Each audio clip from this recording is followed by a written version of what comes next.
Hello, I'm Ryan Maliar. I'm the Executive Director here at WMCT-TV, and this is our monthly showcase where we bring you the best of what we've been working on here at your local community television studio. If you haven't visited us before, we're right on Main Street, 91 Main Street, right above the Vin Bin and the old fire station. We have a wonderful studio full of cameras, podcasting equipment, and this is a place where I encourage you to learn how to create video content. Our wonderful staff is here to support you on your journey, and we would love to have some new visitors. The first video I'd like to share with you today is about the Princess Boutique, which is a wonderful, wonderful event. I hope you enjoy the video. Every spring, the women in Marlboro Junior Women's Club get to play fairy godmother to help a community in need of a little sparkle. The Marlboro Junior Women's Club's 13th annual Princess Boutique was held on March 19th. The Princess Boutique is an event that invites girls who may not be able to acquire prom-appropriate attire to shop through racks of new or gently used donated prom dresses and accessories. We asked the current president of the Marlboro Junior Women's Club, Justine Craven-Getz, and a longtime member, Jody Schoolcraft, what the event means to them. I am the current Marlboro Junior Women's president. I started my first Princess Boutique 10 years ago in 2012, volunteering, and I am now on my 6th year as a member. I just proudly celebrated my 25th year. The Junior Women's Club is actually a great place to share ideas about coming together and how we can help the community, whether it's an event like this or putting our name on the back of a softball shirt and sponsoring a local team. I lovingly call it grown-up Girl Scouts. You do what you can when you can. It's an amazing way to meet people. I have friends for life, and also to give back to the community in so many ways. It's an amazing organization. Princess Boutique is especially wonderful. We can help so many girls achieve a dream that they may not be able to achieve. Being a child of need, it's incredible to be able to gift somebody a dress or a simple necklace that could change how they feel about themselves and give themselves some confidence. It is such a large community event that means so much to so many different people. Not only do the women within the Marlboro Junior Women's Club volunteer, we get close to 50 women outside of our club who volunteer just for the day. We do have juniorettes, which is for 8th grade through high school girls who are interested in volunteering. So the juniorettes do come. We have quite a few of them here today who will be helping and learning the volunteer spirit. We work with local schools to find out who would be eligible to come with us, and it is high schools throughout the community. The women come in, we match someone up with a personal shopper so that they can go through the dress racks and look through. They get a dress, and then after that, they get a free pair of shoes, a free purse, and free jewelry. When they come with a personal shopper, they have most likely picked out their dream dress. Some of them will have their shoes. So what they will do is they'll come to the table where they can pick out 2 pieces of jewelry or take a set, an earring, necklace. We have a selection on every table, so they're welcome to wander until they find their pieces. Our jewelry comes from many sources. We have volunteers who collect and do drives. A lot of it will come from the community. Some are gently used dresses that maybe were worn once. We did get a large donation from Macy's. We have dress drives, and we even have an Amazon wish list to get additional items. We are planning all year long, really. As soon as the event ends, we will pack everything back up and save it for next year. We put it in our storage unit. We will assess how much we have and what we need for next year. And then we continue to take donations all year long. We're just really excited that after 2 years, we're able to get back into this event and be able to help out as many girls as possible. To learn more about the Marlboro Junior Women's Club and how you can volunteer, visit their website at marlborojuniors.org or follow them on Facebook. Wasn't that video fabulous? I'd like to thank Julia Chamberlain, our new staff hire, for creating that wonderful video. Julia started off as an intern here, and she's just about to graduate from Fitchburg State University, and we're so glad to have her on the team here at WMCT-TV. Up next, we have a story about British Swim School, and they're offering some new initiatives on swim safety. There are some great incentives for free classes so that your child can learn how to swim safely and be prepared for the summer. Well, British Swim School is a water survival school first, swim school after. What I mean by that is we make sure kids as early as 3 months are taught water survival skills and how to help themselves and avoid, drowning. It's actually a program of the state and several schools are participating. We want people that usually can't afford our program to come and take advantage of this because it's a limited time. We weren't able to participate last year, but this year we were able to include our 3 locations in the program and offering free classes for the community in our water survival program to reduce drownings. We use tubes, we use ropes, we teach them, I pretend in the water, oh, I'm drowning, need help. So they student outside the pool and I teach him how they throw the swim ring or the tube or anything, noodles. They lay down right here in the deck and they help me. I'm pretending I'm drowning and I'm heavy, and those kids starting 3 years old, they try to save me. That is a good thing. Yeah. Well, we teach them to make sure they can go on their backs and float so that their face and their nose and they can breathe, they can call up for help. They can walk through the wall all the way to the stairs, exit the pool without stairs, come in safely into the pool. Those are, basically swim to safety and exit the pool. It is our primary focus. To request tuition support and enroll in free classes, call 508-772-4898 or email goswimworcester@britishswimschool.com. Make sure you mention the Learn to Swim program. If you have a child and live in the Marlborough area, I highly recommend you check out the British Swim School and their Safe Swimming initiative. Have any of you seen that TV show Catfish? Well, catfishing is more common than you might think. Check out this public service announcement we put together. Hi, I'm Ryan Maliar from WMCT-TV, here to bring you some important tips surrounding internet safety and stranger danger. When using the internet, you have to be more skeptical than you would normally be in everyday situations.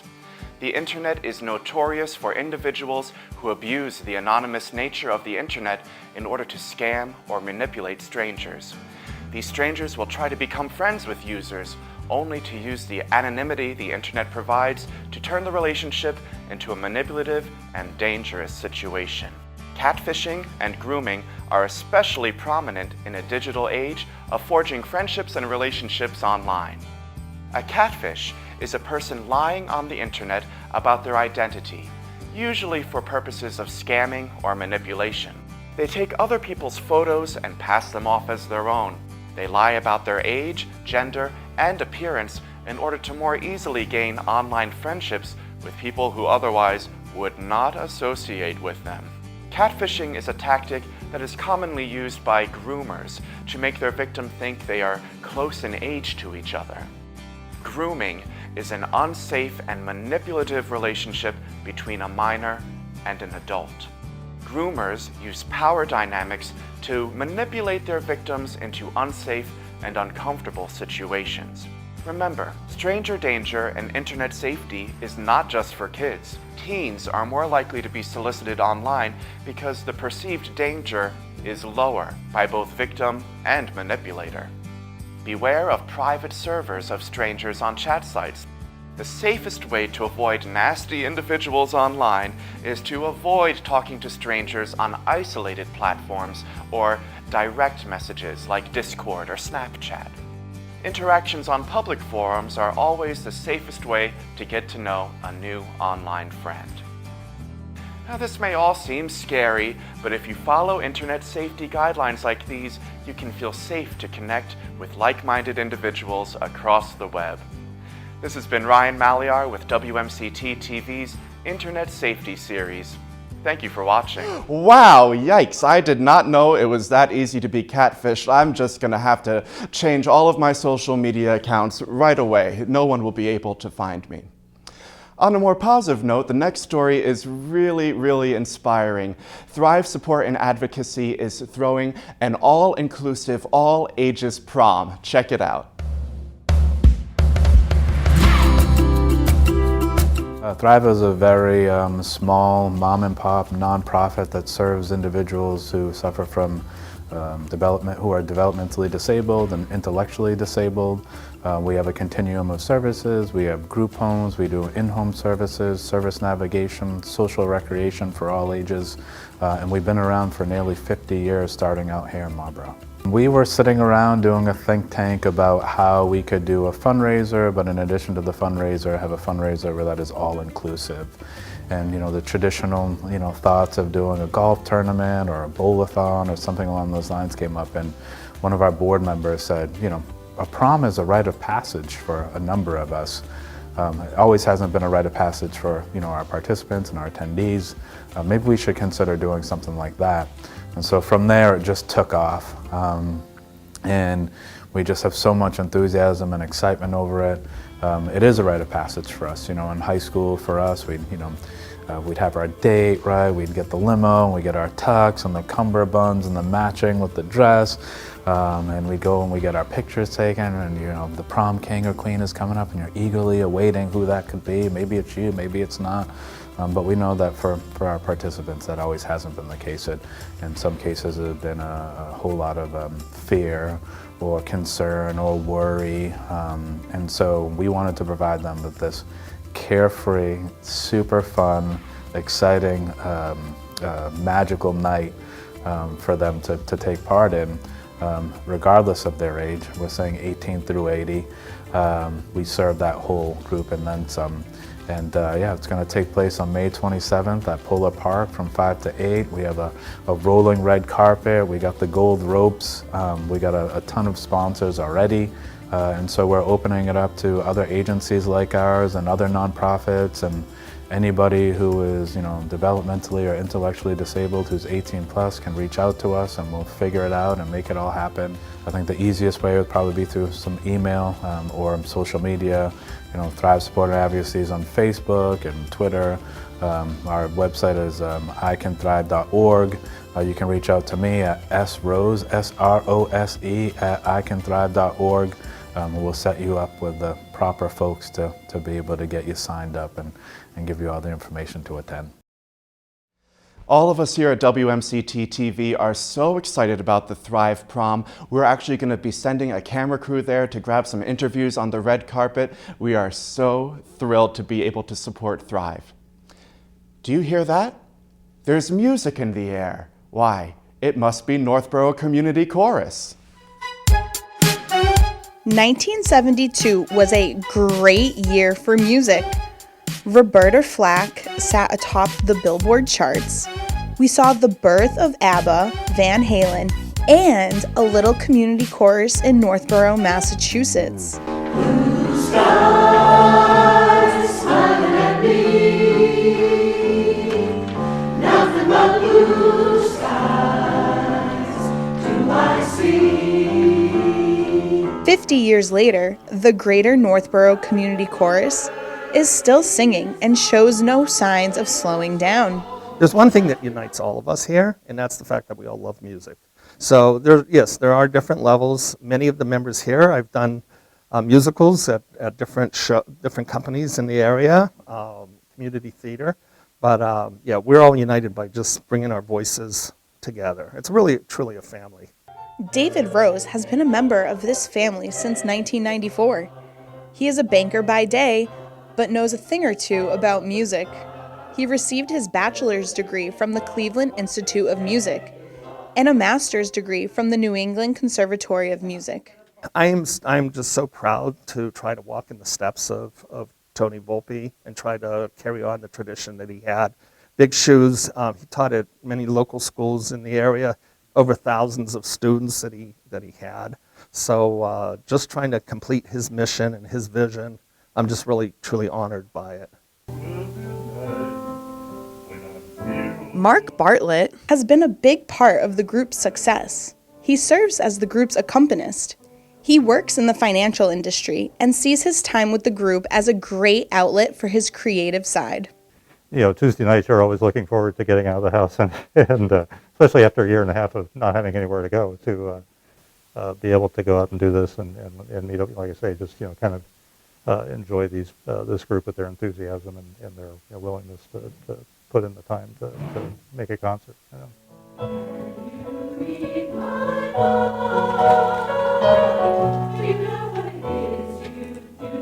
There are two members that have been with the group since the early days.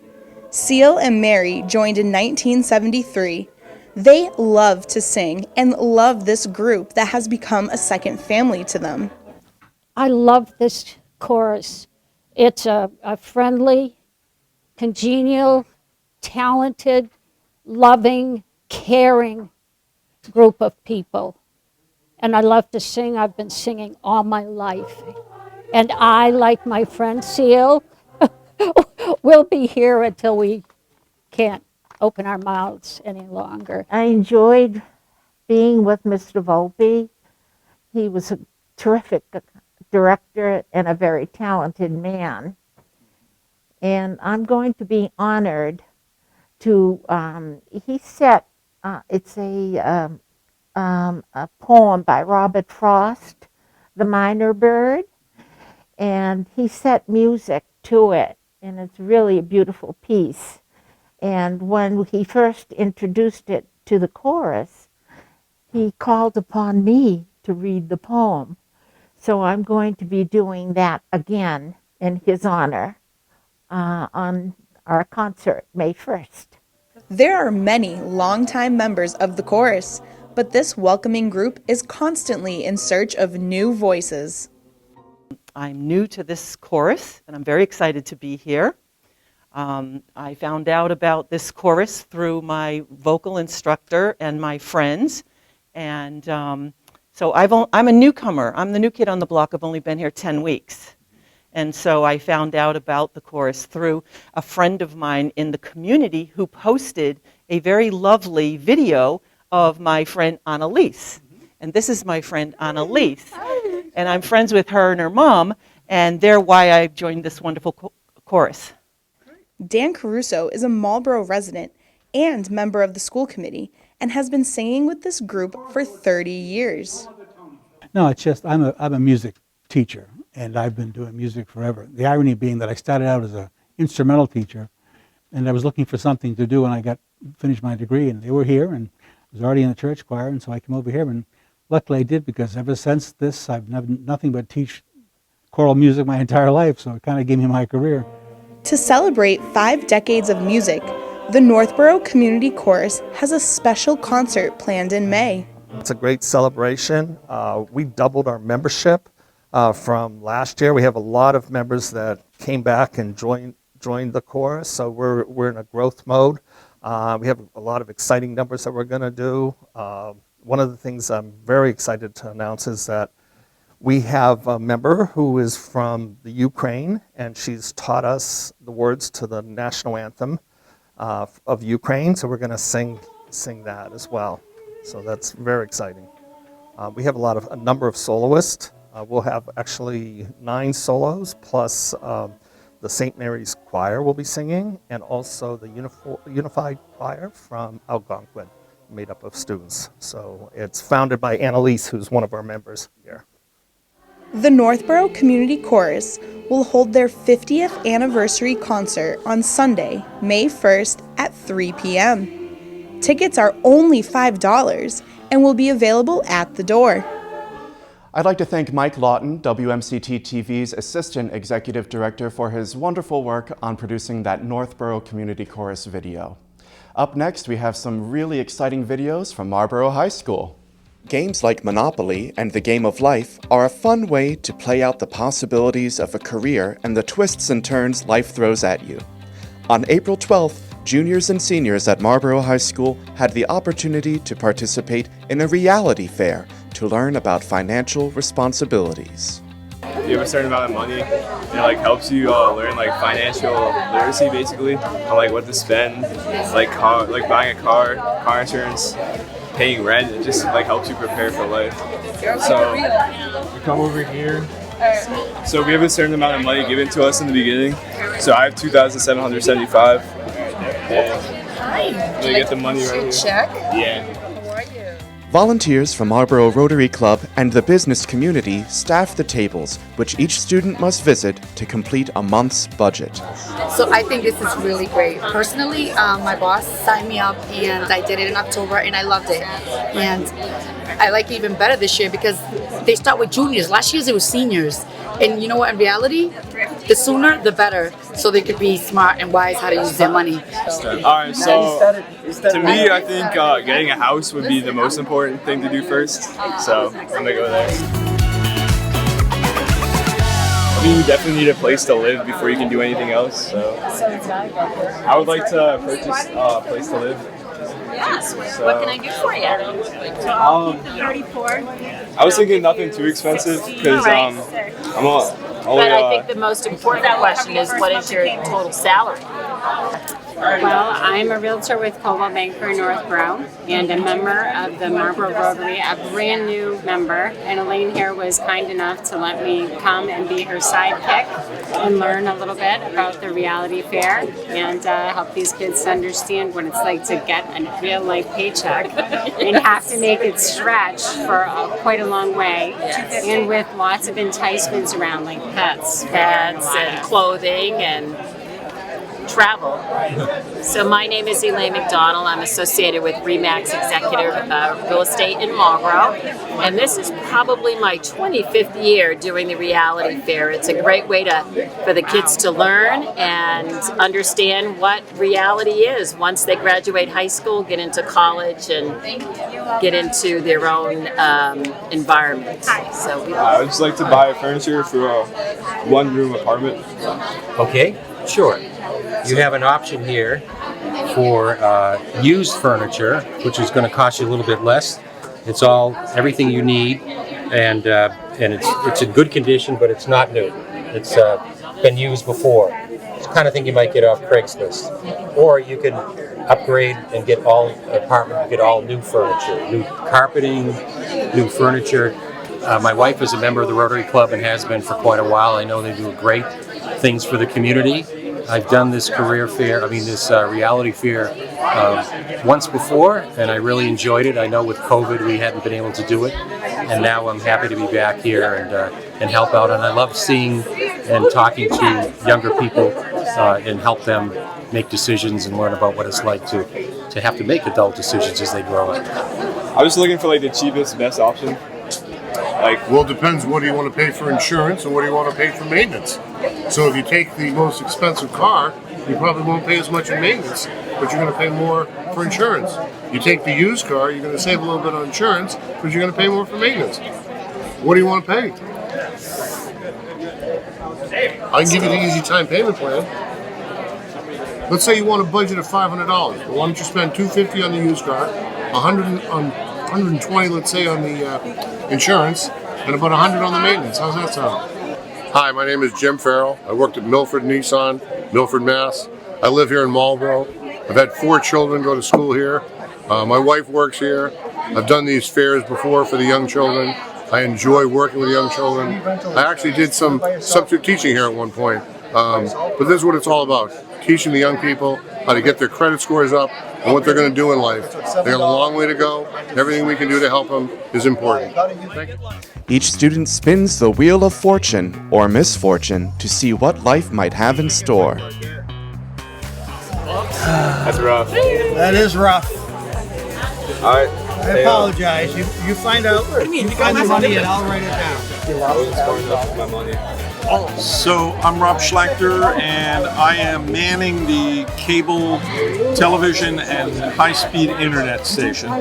So in the process of educating kids on what it costs to have cable in your house as well as the cell phone plans. It's very interesting to watch in the reality fair some of the selections that the students are making with the paycheck that they receive. And I think it's a phenomenal experience and a very, very good practical experience for them to see how far their money will go. The goal of Reality Fair is to have a positive or zero balance at the end. Some students start off with clear strategies, while others are flying by the seat of their pants. Yep, I at the end ended with $1,500 in the savings. We know with my various side hustles, I had a final balance of $4,000. No one's doing it like me. That's all I gotta say. You have any tips that you might pass on to people? What were your side hustles? Side hustles. And what was your side hustle? My side hustles, I don't disclose those. Find a roommate so like the expenses for apartments wouldn't be too high up and they'll become lower. And also to not like not buy things that you regularly don't need for an everyday life. Like an example would be like over there, they're selling pets, and honestly like pets are all good and everything, but like it's something that can really like mess you up like financially if you like can't take care of it. I was a teacher. What? Yeah. And I mean I did pretty good. I just picked like the cheap stuff. Cheap stuff. Just on a budget. Roommates? No roommates? Yeah, Pets? I had a roommate. Pets? And I did get a dog. To be honest, since it was my first time, I didn't have a strategy. I just chose a job, which was realtor. Mine is engineering. Yeah. It's actually, I'm kind of a little nervous because I might run out of money, I might not. So I guess we'll see at the end. I don't know. Teaching financial capability is important because youth are increasingly facing higher levels of debt. The Reality Fair at Marlborough High School is sponsored by St. Mary's Credit Union, the Marlborough Rotary Club, Marlborough High School, and the School and Business Partnership Committee of the Marlborough Regional Chamber of Commerce. Students attending Marlborough schools are offered so many wonderful opportunities. The Reality Fair is only one of them. Let's check out the citywide art show.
Those displays of artwork from Marlborough students are so inspiring.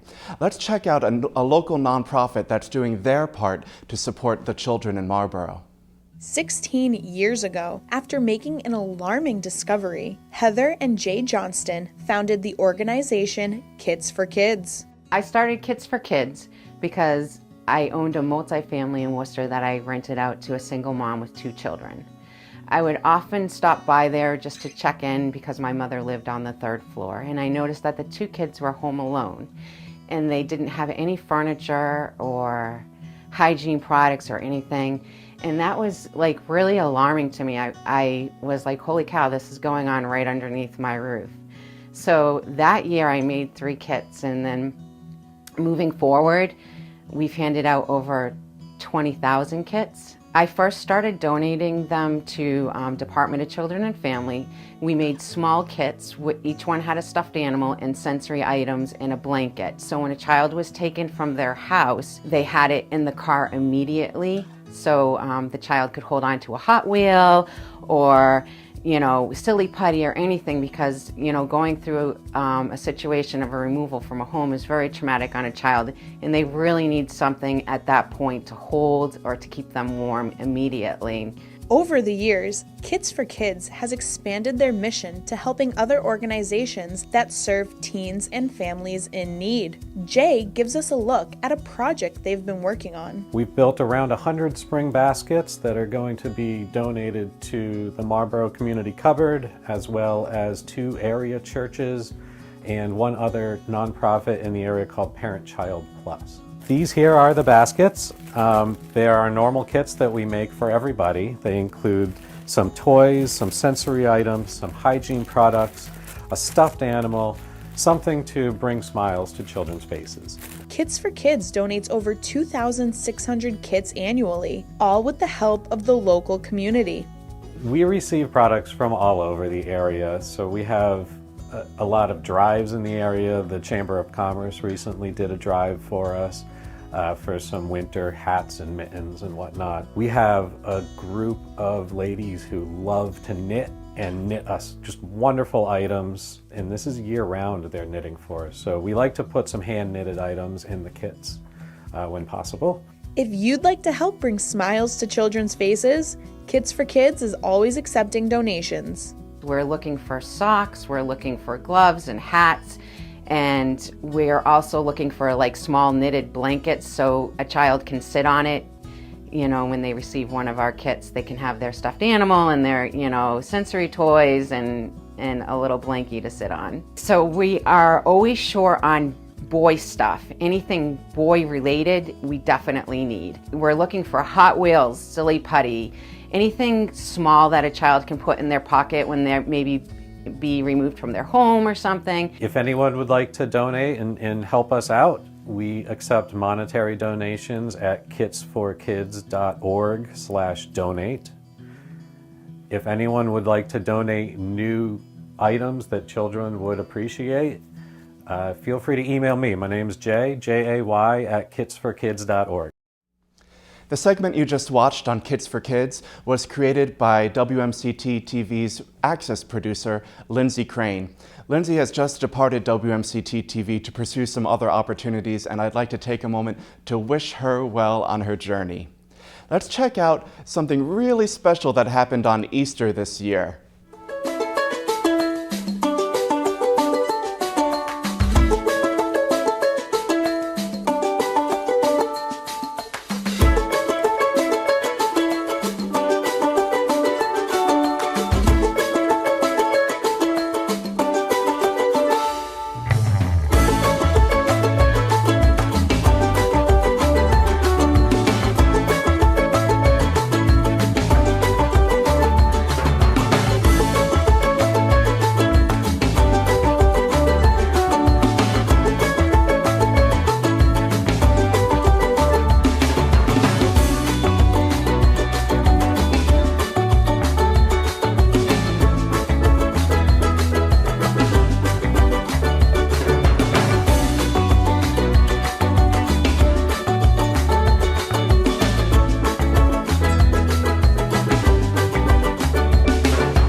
are a ton of opportunities to listen to live music in the city of Marlboro. There's a summer concert series, there's the wonderful performances put on by the Marlboro Public Schools, but let's not forget about some of the local artists who are making their way. Check out this interview with Adam Clapper. How's everyone doing tonight? I don't know who is on or not, but I'm going to do a little live stream of just some things I've been working on.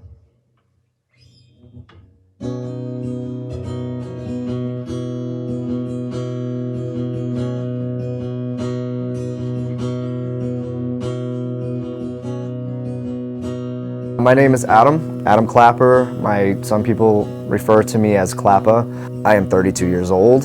I produce music and I am a songwriter, artist, indie artist, and indie producer. The artist name that I go by is Hope Squad. I was 10 years old when I discovered my love for music, maybe earlier on than that. My uncle Mitch, at 10 years old, put an acoustic guitar in my hand, and it was over from there. At 12 years old, I was in a band called Center of Attention. Eventually we played our first show, and we ended up having 100 people turn out. Playing in this very basement. I think I was 12 years old in that picture. See it all, there's me, Ryan, Brett, Sean. They're little pictures, but we played up until midnight. Built our own stage and everything out back. It was really a lot of fun. When I was 18 years old, I auditioned for Berkeley. I met some really cool people that I'm still in touch with to this day. Down the road, I ended up developing a name, Hope Squad. I think that was the calling, was to produce and to collaborate with other musicians, other artists as well. But this is all the years of just us practicing and practicing. Oh yeah, oh yeah. They're gonna kill me for this. I definitely want to say that I can't imagine my life without music. Music has always played a big role in my life. It's who I am. It's always been part of me. I've tried wrestling with it and putting it down, and it just always calls me back. So I'm always drawn to wanting to be a musician. Just coming right on the beat, yeah. Yeah, that's so dope.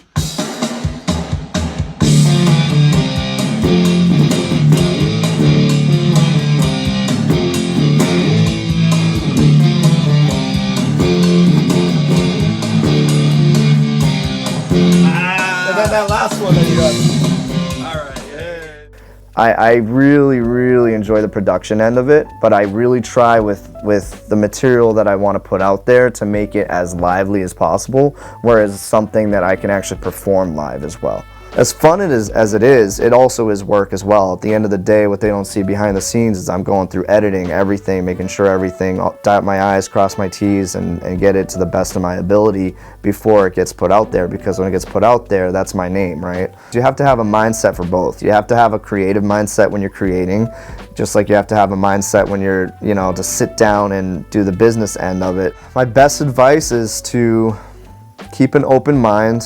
As you get older, life takes a lot of twists and turns and pulls you in different directions. You'll never lose it, that drive, that spark. You'll never really lose it, but with life comes greater responsibility as you get older. Priorities change. That's why it's such a beautiful thing when somebody just has that passion to want to create music, because it can get taken away by, this world. Things happen where you got to put it aside for a little while. My best advice is to just always try to keep that alive. Keep doing the best you can to create and put your music out there.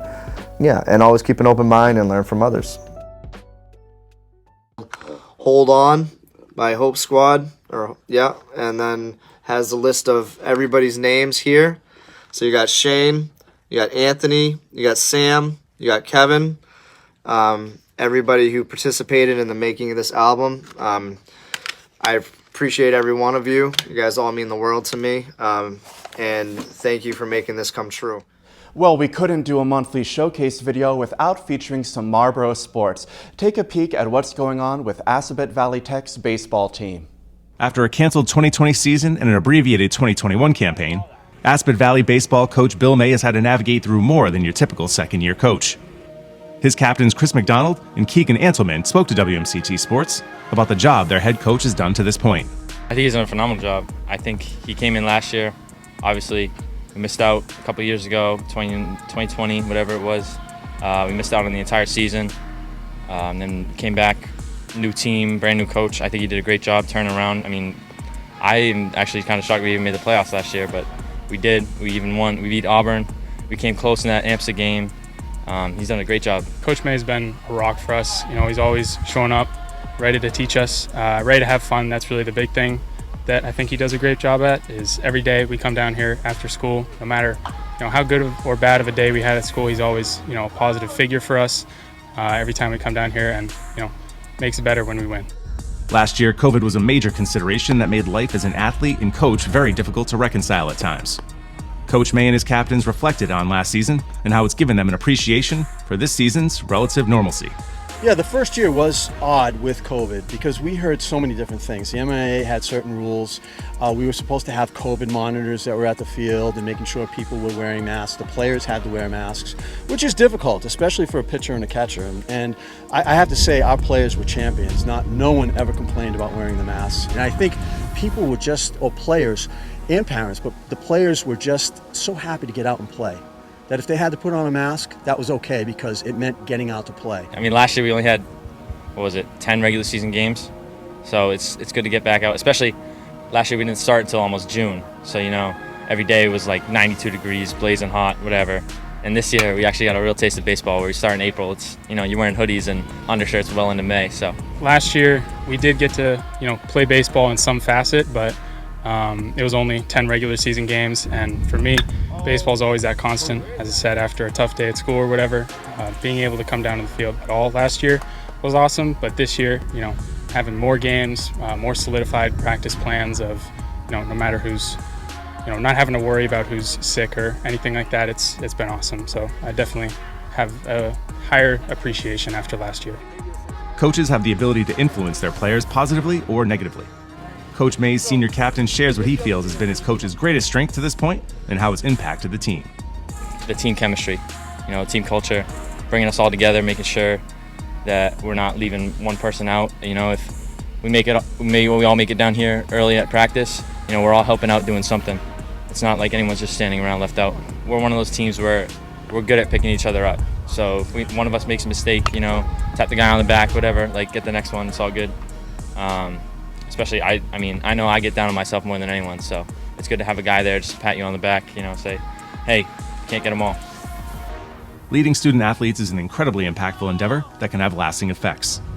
Coach May expressed some of the goals he set out for himself and the team going forward. Really, the major goal is at the end of the day and at the end of the week and at the end of the season, if people said that was fun and I can't wait to come back for another season, or if the seniors are saying, that was terrific, I really enjoyed myself, that's a goal. We want that. There are pressure situations. We're asking them to get over those pressure situations. We've had a couple games where we've been tied, in the middle of the game, and you can tell that all of a sudden, especially some people that are playing new positions, all of a sudden you can feel that invisible tension. And to see people to play together as a team and overcome that, and overcome those pressures that can happen in a game, and play well together and have a good performance at the end of the game, those are goals, and that's fantastic. Those are life lessons. After a couple of years of uncertainty, AV baseball seems to have found its way with Coach May at the helm. From Aspen Valley, Matt Pasaccio, WMCT Sports. Well, that brings us to the end of our monthly showcase video here on WMCT-TV. I hope these videos have given you a glimpse of the sort of content that we love to create here at WMCT-TV. Local Marlboro stories featuring students and athletes and musicians. And I would love for you to be a part of this process as well. So swing on by the studio, learn how to operate a camera, take a chance at hosting an interview. We will give you all of the tools and all of the training that you need to create some wonderful video content that we can share with the Marlboro community. Thanks for watching. I'm Ryan Maliar.